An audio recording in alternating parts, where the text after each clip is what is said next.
안녕하세요, 다인치과입니다. 사실 이번에는 치과에서 좀 행해지는 각각의 치료들에 대해서 좀 설명하고 주의사항 좀 촬영하려고 했는데, 그 중에 한 가지를 이제 선택해서 순차적으로 하려고 했는데, 최근 내원하시는 환자분들을 보고 구강병 예방, 구강 건강 관리가 왜 필요한지에 대해서 한 번이라도 더 설명을 드리고 다른 얘기를 해야 되겠다는 생각이 들어서 이번 동영상을 준비하게 됐습니다.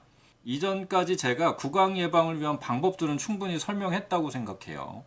다시 한 번만 말하자면 몸하고 마음 건강 관리, 과도한 교합력 주의, 그 다음에 구강위생 관리입니다. 몸 관리에는 당연히 식습관도 들어갑니다. 너무 잦은 음식 섭취나 당 섭취를 피해 주시는 것이 좋죠, 당연히. 이런 요소들이 궁금하시면 이전 동영상들 찾아서 참고하시거나 치과에 내원하셔서 물어보시면 돼요. 그럼 이제 예방에 대해서 얘기해 볼게요. 다들 이제 예방이 중요하다는 건 아시는 것 같아요.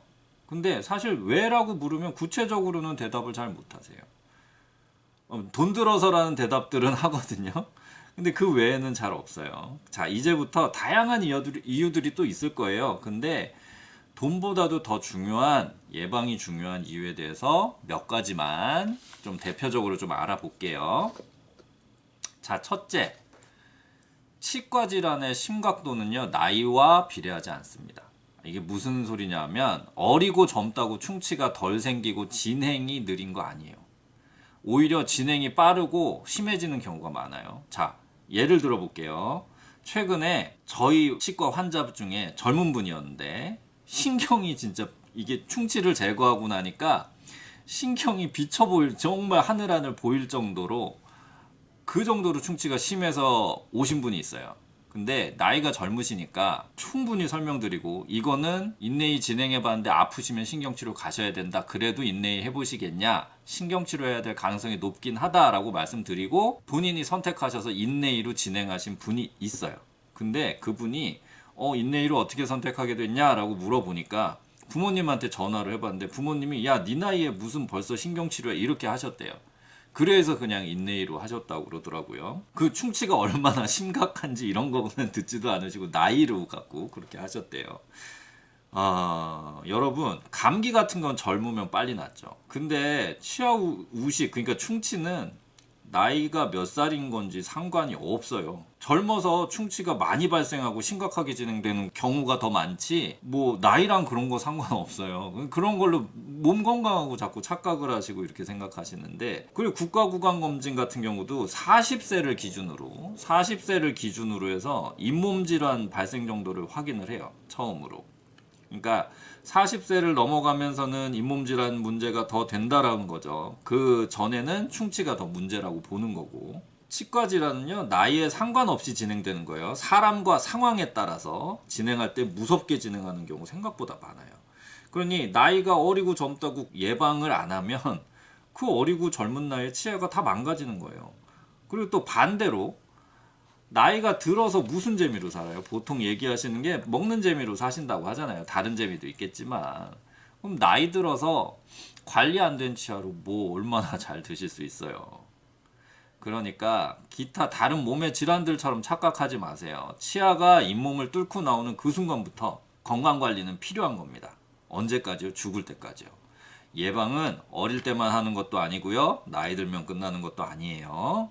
자, 두 번째예요. 치과 질환의 심각한 정도는 통증과는 비례하지 않는 경우가 많습니다. 다시 설명하자면, 충치가 심해갖고 치아 머리 부분이 거의 없는데도 전혀 안 아파하는 경우 되게 많아요. 차라리 과도하게 아픈 경우가 있어요. 조금만 썩었는데 막 되게 아파하시는 경우 있거든요. 이 경우는 차라리 빨리 치료를 받게 돼서 괜찮은데, 정말 많은 경우가요, 치아가 뭐 돌이킬 수 없을 정도로, 뭐 치료할 뭐 그것도 없을 정도로, 여지도 없을 정도로 심하게 나빠져 있는데 그제서야 아프다라고 오시는 분도 있고, 아예 그마저도 안 아파 하시는 경우도 많아요. 제가 이 경우는 논문을 찾아보질 않아갖고 비율을 모르겠는데, 제가 임상에서 이제 방사선 사진 판독하거나 실제 이제 치료하면서 이제 충치를 제거해 보잖아요. 우식으로 썩은 부위를 이렇게 제거를 하면, 지금 이 그림에서 보시면 요게 신경이에요. 요게 신경인데, 이 신경이 밖으로 드러날 정도로 치아가 다 썩어 있는 경우, 이런 경우가 다 없어진 경우에도 본인이 몰라요. 지금 보기에도 너무 아파 보이지 않아요? 이게 이 신경이 이 치아 안에 있던 신경이 드러났다는 게 그 신경이 그냥 맨 밖에 노출이 된 건데 이렇게 아파 보이는데도 전혀 모르는 경우 많아요. 오히려 사진 보여줘도 안 믿는 경우도 많아요. 그리고 잇몸 질환도 이가 그냥 건들건들하는 정도까지 됐는데도 그냥 모르고 있다 오시는 경우도 많아요. 근데 통증이랑 상관이 없다니까요. 참 무서운 건데 통증이랑 상관이 없어요. 근데 치과에는 보통 아프면 오니까 이미 심각해진 상태로 오시는 거예요. 그러니 예방이 필요하다고요. 정기적인 검진 당연히 필요하고요. 더 중요한 건 평소에 관리가 중요하다는 거예요.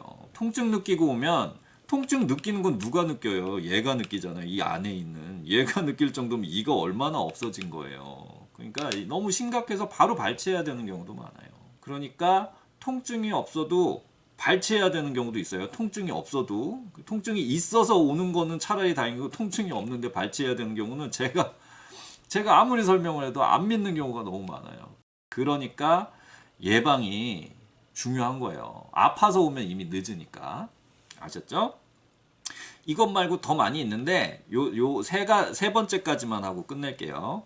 자, 예방이 중요한 이제 세 번째 이유는 치아는 재생하는 조직이 아니라는 거예요. 그리고 우리가 치과에서 하는 행해지는 치료가 완벽한 것도 아니라는 겁니다. 우리 피부는 상처가 나면 붓죠 다시. 뼈도 어때요? 흉터가 남을 수는 있지만 피부 붓죠. 뼈도 어때요? 다시 붓고요. 근데 치아는 어떻죠? 깨지면 새로 생기거나 붓나요? 아니죠. 충치로 썩어 없어진 부분에 깨끗하게 소독하고 그 부분 깨끗이 소독하고 약 바르면 다시 생겨나요? 아니잖아요. 치아는 한번 없어진 부분은 다시 돌아오지 않아요. 그러니까 예방이 중요하죠. 이에 덧붙여서 이렇게 잃어버린 부분을 치과에서는 여러 가지 방법으로 수복을 하죠. 수복. 원상복구가 아니라 그냥 수복을 하는 거예요. 떼우기나 인레이, 크라운, 임플란트, 틀니까지 여러 가지로 하죠. 여러분 신경치료 성공률이 몇 %인지 아세요? 90% 초반이에요. 이거는 논문마다 너무 편차가 커서 함부로 막 이거다라고 하기는 어려운데 90% 초반으로 봐요. 그럼 10개 하면은 하나는 실패한다고요. 실패하면 어떻게 해요? 다른 치료들을 또 해보지만 안 되면 뽑아야 된다고요. 그러니까 신경치료까지 가는 순간 내 이는 정말 잘못될 수도 있구나라고 심각하구나라고 생각을 하셔야 돼요. 여기다가 염증이 있는 치아는 아예 90%가 아니라 60에서 80% 이런 얘기까지 하거든요. 그러니까 완전 심해서 오면 이제 이렇게 된다고요. 성공률이. 레진 떼우기? 한번 보세요. 레진 떼우면 보통은 시간 지나서 그 주변으로 썩는 경우가 많아요. 인레이 크라운도 그렇고요. 결국 시간 지나면. 그런 치료들이 시멘트라는 그 재료들이 중간에 있는데 그 재료들이 시간이 지나면서 씻겨 나가요. 그 틈으로 들어와서 다시 썩고. 주기적인 교체가 필요하단 말이에요. 5년에서 7년 정도에서. 그거를 이제 주기적으로 또 하셔야 되는 거라고 원래는. 그리고 임플란트 10년 생존율은 90%라고 하는데 제가 임상에서 이게 씹는 힘 너무 세신 분이나 막 사각턱이신 분들 아니면 이갈이 심하신 분들 아니면 관리 아예 안 하시는 분들 이런 분들은 3년도 못 쓰는 거 많이 봤어요. 치아 홈메우기나 불소도포 이갈이 방지 장치 하는 것 같이 이런 예방 치료가 아닌 이상 치과에서 하는 치료는 결국 내 치아보다 좋을 수가 없어요. 그런 치료 있으면 다들 본인 치아 그 치료로 하라 그러겠죠. 교체하라고 하겠죠. 간단한 떼우기 치료한 치아가 시간 지나서 주변이 썩어서 인레이나 크라운하고 또 시간 지나서 그 크라운이나 인레이나 데서 문제가 생겨갖고 이제는 뽑고 임플란트 하게 되고 그렇게 되는 거예요. 그러니 자기 치아를 자기 타고난 그대로 가져가게 하는 예방이 중요한 거예요. 다시 말씀드리지만 언제부터 언제까지요? 태어나서 죽을 때까지요. 자, 지금까지 왜 제가 예방이 중요한지에 대해서 설명드렸습니다. 치과 오셔서 제가 이제 뭐가 안 돼요 그러면 난 열심히 했는데 하시는 분들 진짜 많아요. 근데 열심히 하고 잘은 다른 거고요. 다른 것도 그렇지만 구강건강 관리는 열심히보다는 잘 하셔야 돼요. 아무리 다른 곳 아무리 잘 양치했어도 한 군데 반복적으로 양치질이 안 됐잖아요. 고기 썩어요.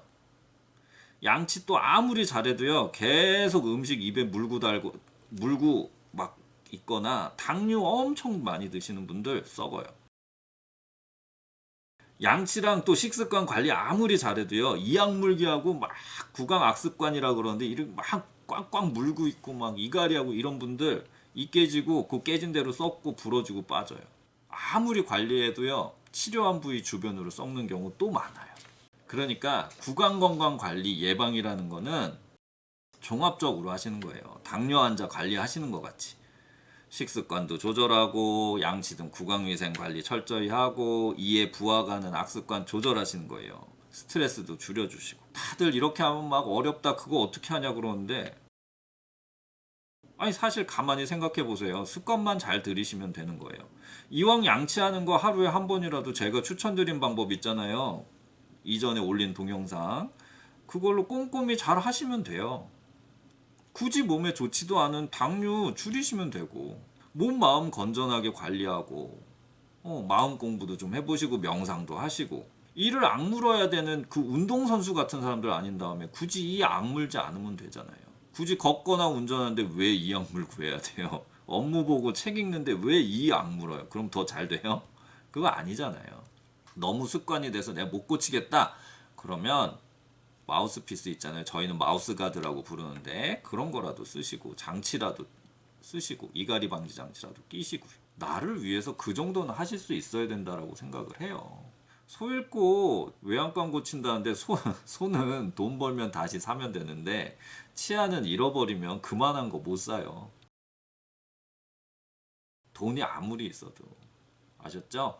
그러니까 다시 반복적으로 말씀드리지만 종합적으로 구강위생관리 해주셔야 됩니다. 네. 자, 이만 마치도록 하겠습니다. 혹시 궁금하신 점 있으시면 내원하셔서 물어봐 주시면 됩니다. 감사합니다.